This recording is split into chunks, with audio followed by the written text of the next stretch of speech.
We are Kentucky, Tennessee living, and here we are at the West Tennessee Cotton Museum, located in West Tennessee Delta Heritage Center in Brownsville, Tennessee. Come along with us as we discover the tools that were used to create textiles not so long ago.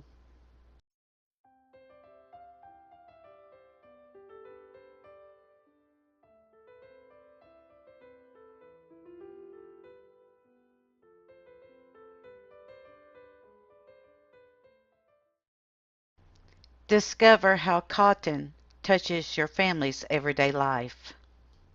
The most important part of the cotton plant is the lint or fiber used in making cotton textiles. Lint is used to make all kinds of clothing, from hats to shoes. Cotton has the strength and toughness for work clothes, but it can be spun into fine cloth for dressy gowns. Household goods made of cotton include rugs, towels, and bed sheets. Other cotton fiber products include book bindings, bandages, and auto seat fabrics.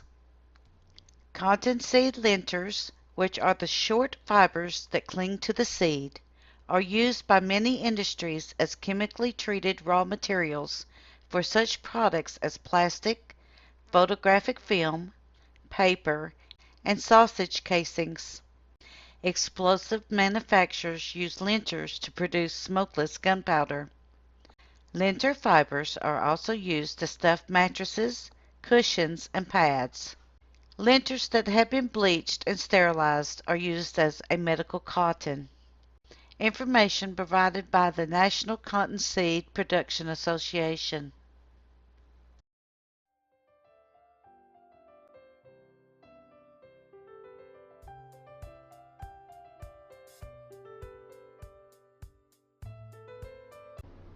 These baskets are from the Newman-Walpole Basket Collection, on loan from Newman-Walpole of Haywood County.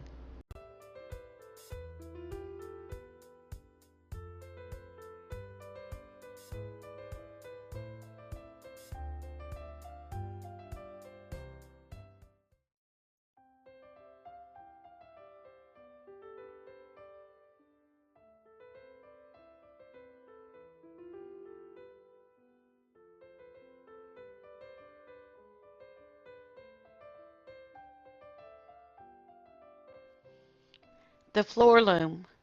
The big, old-fashioned floor loom has a frame made of 4 upright pieces of timber. The two back posts are connected by a piece which the weaver calls the yard beam, and around this she winds what she calls the warp, or the lengthwise threads used for weaving. The two front posts are also connected by a piece of timber. This is the cloth beam, and around this the cloth will be wound as it is woven. After winding the thread on the yard beam, the weaver, quote, puts in the warp, unquote, passing each of the threads through a loop of cord or wire in the frame called a harness. If she is going to weave a piece of plain goods, she uses 2 harnesses. The off-warp thread passes through the eyes, or loops, of one, and the even threads pass through the eyes of the other. The weaver puts into a shuttle a quill on which is wound a thread, called a filling. This is to cross the warp. Now she is ready to weave. She perches herself on a rough seat, which is part of the loom, and begins her work. By a movement of her foot, the harness containing one set of threads is raised, and the other harness is lowered. Through the opening thus made, she passes the shuttle containing the filling. After this is passed through, it is pressed back against the warp. Then, by another motion of her foot, the lower set of threads is raised and the upper one is brought down. The second thread is put in and is pushed firmly into place. These operations are repeated until the desired length of the cloth is woven, usually a piece as long as the warp threads. In 1785, an English inventor named Edmund Cartwright developed the first power loom that would replace the old-fashioned hand loom. This was considered one of the greatest improvements in machinery for weaving during the Industrial Revolution. This hand loom, or floor loom, is from the Harvey Johnson estate of Lauderdale County, Tennessee, and on loan from Lauderdale County.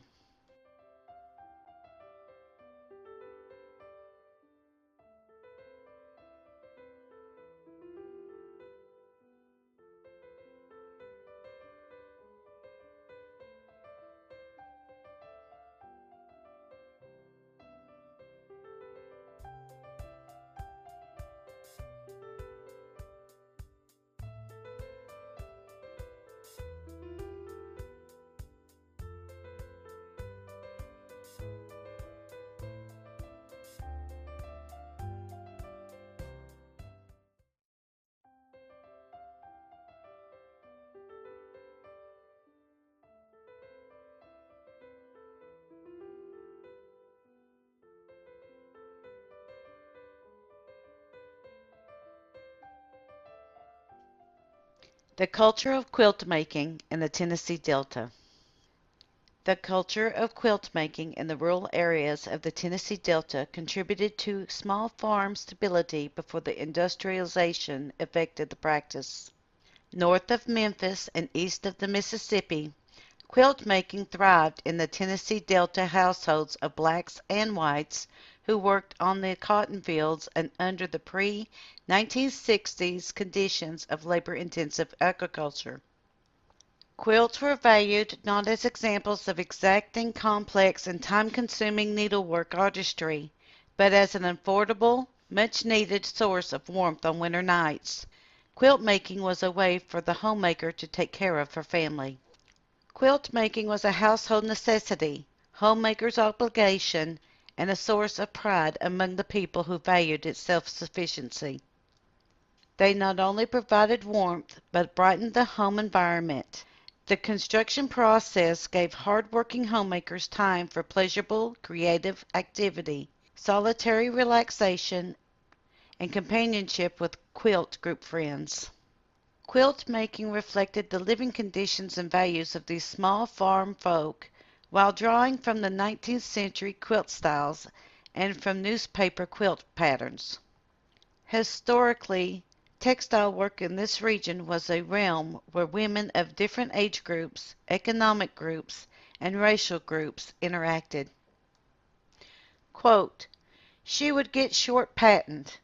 Then she would put anything together and she'd say, it's a quilt, just as long as it would cover you up. Unquote. Opal Williams Brock, reflecting upon her mother-in-law when she would quilt. Quote, just all kinds of junk. The quilt wasn't worth me trying to get that little bitty dainty pattern to go all around that and quilt that. Unquote. Lucille Steele Height, describing the labor-intensive detail work that goes into making fancy quilts. Quote, it was a duty, and if you didn't have quilts for your family for the winter to keep warm, then it was an equivalent to leaving your dishes unwashed or the floors not swept.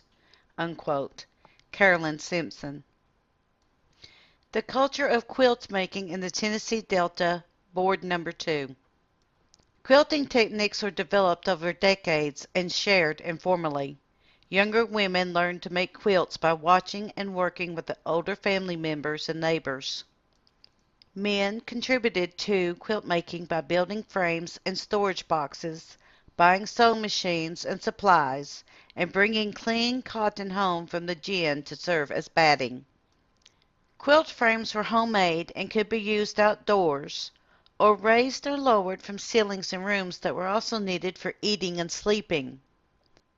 Even without a frame, women could quilt or tie a quilt, laying it over a bed, table, or lap. Several developments encouraged quilt making among the small farm women of the late 1800s. One was the great increase in quantity, variety, and affordability of factory-made cotton cloth in attractive multicolored prints. This cloth was easier to cut and sew than was the hand-woven cloth. Quilt makers minimize cash outlay through ready-to-access to cotton, used for quilting and batting, and reliance on recycled materials such as commodity sacks, sewing scraps, and salvaged parts of old clothes for use in quilt tops and backings. As agriculture mechanized, rural workers switched to factory jobs and could afford nicer homes and blankets. Old quilts were used as pallets for children to sleep on, or used to define a safe play area for small children when spread on the floor, in the yard under a tree, or at the end of a cotton row. Some people used quilts for padding in the back of a wagon or truck. Some used worn-out quilts as batting for new ones. Some uses of quilts were expressive. They made the surfaces of beds pretty, were hung over furniture, or to make tents for children to play. They gave a sense of comfort and security, and they made people smile as they recognized a family member's clothing in a pattern piece. Quilt making has survived because women, both black and white, reinvented it as a hobby that met personal and social needs. Quote, "Whatever we was wearin' that was too old, she would cut up and make quilts out of it. You didn't throw away nothin'. If you had a old pair of blue jeans, they was cut up and put in a quilt. If you had a dress or something that was cut up, if you had a flour sack, that was cut up." Unquote. Ollie Moore.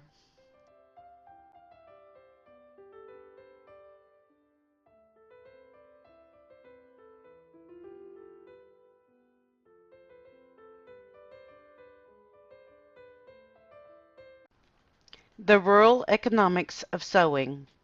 This 1947 Singer sewing machine belonged to Mildred Clark, University of Tennessee Extension Service home agent. She was assigned to Haywood County to provide home economics education programs from 1964 to 1972. Clark was the integral part of the UT Extension Plan. The plan created workshops to educate local citizens about more affordable techniques to use on the farm and at home. Part of this initiative included teaching women basic and advanced skills concerning textiles and clothing. In 1965, Haywood County saw a growing need in their community for homemakers and 4-H girls to learn how to sew. This was especially important for low-income families who could not afford the rising cost of clothing. To address the problem, Haywood County set up multiple workshops throughout the area. Some topics included advanced dress construction, 4-H clothing construction, use of simple construction, and tailoring workshops. In the sewing machine workshops, some of the machines were up to 100 years old, and many had not been used for several years. While cleaning one of them, one woman found a mouse skeleton in the head of the machine, which, quote, "created quite a bit of excitement," unquote. Attendees of these workshops learned how to make clothes for their families. Others, such as the members of the Dancyville Home Demonstration Club, used their sewing skills to make clothes for the patients at the Arlington Hospital. Because of their physical disabilities, patients needed specially made clothing. These workshops were very successful. According to the 1972 July Progress Report, roughly 300 homemakers were taught advanced sewing skills, while 45 homemakers learned basic patterns.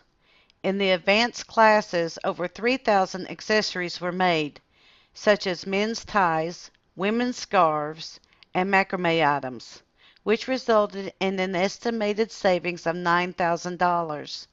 Additionally, 300 suits were made with an estimated savings of $6,000. This concludes our section of the West Tennessee Delta Heritage Center's Cotton Museum walk through how cotton was turned into textiles. Stay tuned as we will cover the growth of the cotton industry into what it is today. We thank you for watching Kentucky Tennessee Living as we bring to you the history of Kentucky and Tennessee and how they helped to shape American history.